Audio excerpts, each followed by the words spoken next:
എടപ്പാൾ മുധൂർ കല്ലാനിക്കാവ് ഭഗവതി ക്ഷേത്രത്തിലെ താലപ്പൊലി മഹോത്സവം വർണ്ണപ്പൊലിമയോടെ സമാപിച്ചു.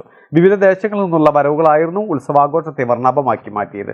ഫെബ്രുവരി 6-നാണ് ക്ഷേത്രത്തിലെ പ്രധാന ചടങ്ങുകളിലൊന്നായ ഗുരുതി ചടങ്ങുകൾ നടക്കുക.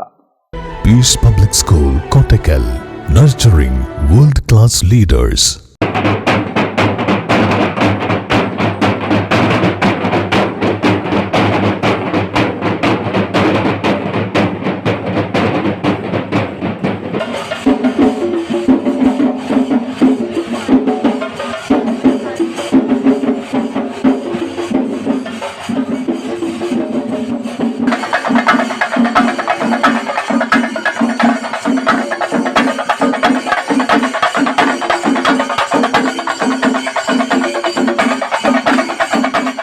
ജനുവരി 16-നാണ് എടപ്പാൾ മുധൂർ കല്ലാനിക്കാവ് ഭഗവതി ക്ഷേത്രത്തിൽ ഉത്സവത്തിന് കൊടിയേറിയത്. എല്ലാ ദിവസവും പ്രത്യേക പൂജകളും വഴിപാടുകളുമാണ് ഉത്സവത്തിന്റെ ഭാഗമായി നടന്നിരുന്നത്. ശിവേലിക്ക് ശേഷം ഗജവീരന്മാരുടെ അകമ്പടിയോടെ പകൽപൂരം എഴുന്നള്ളിപ്പും നടന്നിരുന്നു. അരിയല്ലൂർ അനന്തനാരായണ ശർമ്മയുടെയും കലാമണ്ഡലം കുട്ടിനാരായണന്റെയും നേതൃത്വത്തിലുള്ള പഞ്ചവാദ്യം ഉത്സവത്തെ ആവേശമാക്കി. ക്ഷേത്ര ചടങ്ങിന്റെ ഭാഗമായി മണ്ണാർത്തറ പൂതനും വഴിപാടിന്റെ ഭാഗമായുള്ള കരിങ്കാളികളും ക്ഷേത്രമുറ്റത്തെത്തിച്ചേർന്നു.